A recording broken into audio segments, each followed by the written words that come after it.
Yung biglang nag-trip to Vietnam tapos nagkaroon siya ng issue sa NTRCB. Di ba? Biglang Vietnam na agad. Naka-schedule na daw. Okay, parang siya akin, no? Parang naging timing sa akin dito. If ever nagkaroon ng talagang if ever sabihin natin naka-schedule niya. Sabihin natin naka-schedule to. Tapos biglang all of the sudden ongoing case na agad. Diba nagkataon na nagreklamo, ganito. Tapos all of the sudden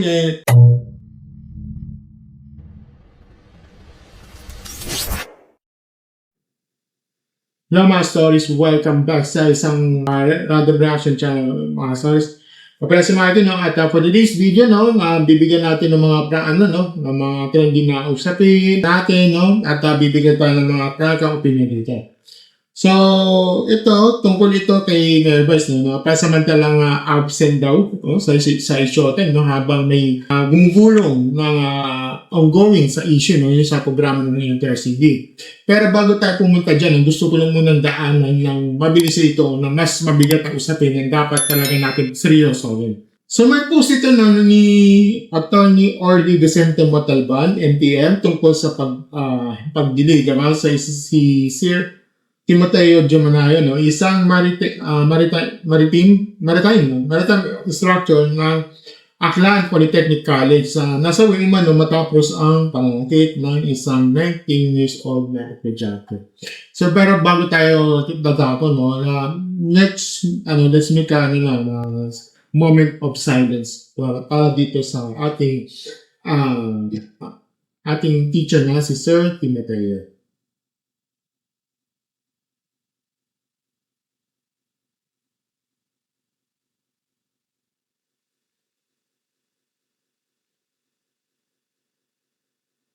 Okay, so, mga stories, diretsahan tayo, Medyo nakakagalit ito, pero higit sa lahat, nakakabahala ito. Kasi mga stories, kapag guro ang hindi ligtas, may malalim na sira ng respeto, disiplina, at pananagutan sa loob at labas ng paaralan.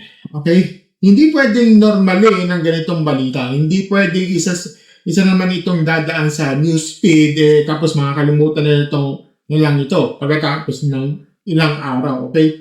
Kapag napatunayan na pananagutan na may sala, dapat managot ayon sa batas, Ganun lang kasimple. Walang lusot, walang palusot, okay? At ito rin ang punto ko rito, Ang teacher protection dito sa Pilipinas ay hindi dapat slogan lang.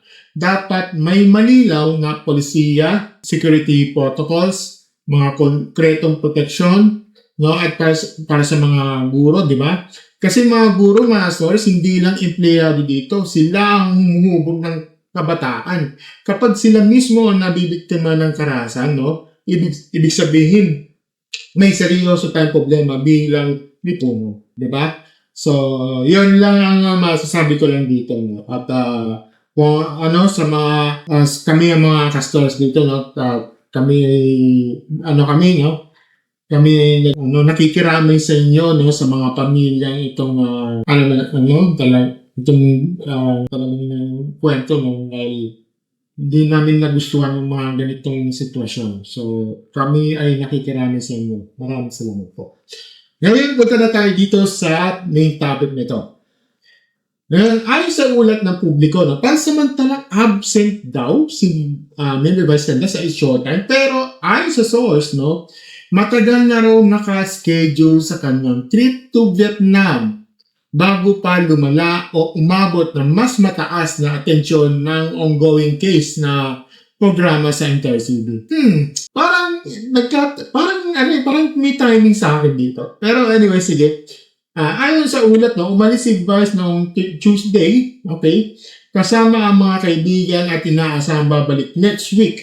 Okay? Samantala, tuloy ang pag-evaluate ng NTRCB na campaigns na nagmula sa July 24 episode ng Noontime Show. Nagpakita na raw ng hearing at ang representatives ng Showtime, ABS-CBN, GMA Network, Soy Broadcasting, at saka sa All TV, which is yung AMBS, okay? So, at ito yung importante. Inutusan sila magsumite ng joint undertaking para palakasin ng compliance sa broadcast standards, lalo na sa live at improvised comedy segments. Inaatasan din silang magtalaga ng isang compliance officer na may authority na agad mag-intervene habang live ang broadcast para maiwasan ang posibleng violations. Sa ngayon, pending pa ang kaso at wala pang final resolution habang live ini-evaluate pa ang submissions at ebidensya. So, okay. Ako, mga sorry to, bago yung project ko, nadududa ako, yung biglang, nag-trip to Vietnam, tapos nagkaroon siya ng issue sa NTRCB. Diba? Biglang Vietnam na agad. Nakaschedule na daw. Okay. Parang siya akin, parang naging timing sa akin dito. If ever nagkaroon ng talagang if ever sabihin natin nakaschedule niya. Sabihin natin nakaschedule to. Tapos bigla all of the sudden, ongoing case na agad. Diba, nagkataon na nagreklamo, ganito. Tapos all of the sudden, may schedule siya na kanyang trip to Vietnam. Sorry pero yan yung kasi yung parang nakakapangduda. Diba? Kaya, yun, mga stories, kasi, mga stories, huwag tayo kasi maging assuming agad na kaya umalis si Vice dahil tumakas siya sa issue Sa totoo lang, mga stories, mas matagal na yung planado yung biyahe na Hindi automatic na may masamang ibig sabihin yun. Hindi lahat ng timing conspiracy. Minsan talaga, timing lang talaga. O, di ba? Pangalawa, ito yung ato na yung issue dito, hindi lang pag-ilis ni Vice. Ang mas mahalagang issue ay kung paano hinahandle ng isang malaking live show ng kanilang content. Lalo na kung improve at format yung malaking ng reach nila sa publiko. Well, dyan ako diretso dito, kapag live national TV ka, tapos live ka, at araw-araw ka napapanood ng napakaraming tao, hindi pwedeng ganyan talaga kami, depensa, hindi pwedeng nagbibiro lang kami, ganito, ganyan, yung mga ganyang sagot, sagot, di ba? Dahil kasi dito sa live show kasi mayroon tayong responsibilidad. Kapag sumobra na yan, may consequences ang makakatapat natin, di ba? Pangatlo, ito yung punto sa NTRCB na paghingi na mas mahigit na compliance. Lalo na sa live at improvised segments. Okay? Kasi doon madalas nadudula sa mga host, doon lumalagpas, at doon nagsisimula yung problema dito. Kung kailangan talaga ng on-air compliance officer na pwedeng agad pumigil, then maybe that says a lot, Ibig sabihin, kinikilala na may risk talaga ng ganitong klase ng content, diba? At kung tatanungin ako dito, matagal na dapat may ganitong sistema. Sabihin natin, dapat matagal na yung sistema, lalo na sa dapat mga bandang 2000s na, di ba? Nagkaroon ng suspension, ganito, ganyan. Hindi lang It's Showtime yung mga dating show, let's say yung mga Yes Show, yung yung MTV, di ba? Yung live audience ba, di ba? Dapat matagal na sana, di ba? Kaya, dapat hindi lang short term, dapat lahat ng live show Even noon pa. Oo. Dahil ang totoo, mga stories, kapag masyadong maasa sa spontaneity, minsan nawawala ang linya ng pagitan ng entertainment at irresponsibility.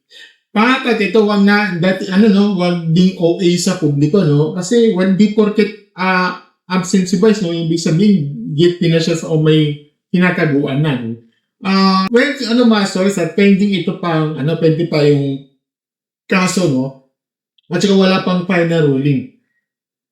Ang problema kasi sa internet, gusto laging may kontrabida agad Gusto laging may dramatic angle agad. Pero in the logical way, due process muna ito para dito, okay? Pero ito rin yung kabilang side, Hindi rin pwedeng gagawing shield ang celebrity status. Kapag may issue, dapat harapin, kapag may mali, dapat i-correct dito. Kapag may standards, dapat sundin. At walang exemption dahil lang sikat ka, influencer ka, o malaki ang ratings mo. Okay? At sa totoo lang, ang lesson dito ay simple lang. Ang kalayaan sa pagpapatawa ay may hangganan kapag nasa public platform ka. hindi lahat ng nakakatawa sa studio katanggap-tanggap na mas malawak na audience, no? Hindi lahat ng improve ay safe, no? Hindi lahat ng joke ay defensible, okay? Kaya para sa akin, mga stories, no? Itong issue na ito hindi dapat minute framing bilang Vice versus MTRCB lang, no? Di ba? Mas tama siguro tingnan itong ibang test kung gaano kaseryoso ang media platforms at sa self-regulation at accountability. Okay? So, ang masasabi ko lang dito mga stories, no? Una, tungkol kay Vice Ganda, no? Hanggat walang ebidensya na konektado sa Vietnam trip niya na pag-iwas sa issue, no? Wag na lang tayo gumawa ng mga sariling haka-haka. Okay? Mas mag-focus na lang tayo sa facts. Okay? Okay, stick tayo muna tayo sa facts dito. Okay? Pangalawa, tungkol sa Isyota at sa KRCB case, no? Mahalaga ang due process. Tandaan niyo to. Okay? Huwag tayong magiging parang latan mo na lahat. May prueba na Yun na no? Talagang ilatan mo na.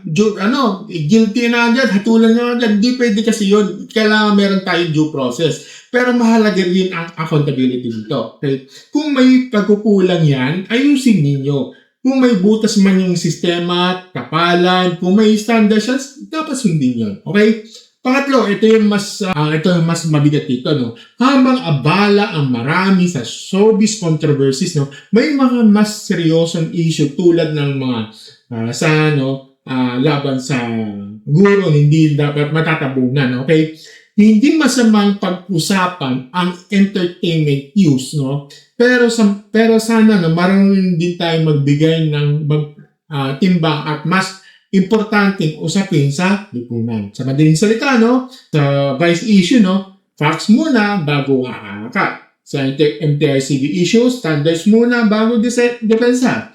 At saka yung teacher protection, kanina, di ba? Action muna bago Vietnam trip ni Vice Ganda, no? Sa ongoing MTRCB case o sa pananaw nyo, no? Sabat bang self-regulation ng mga noontime show ngayon?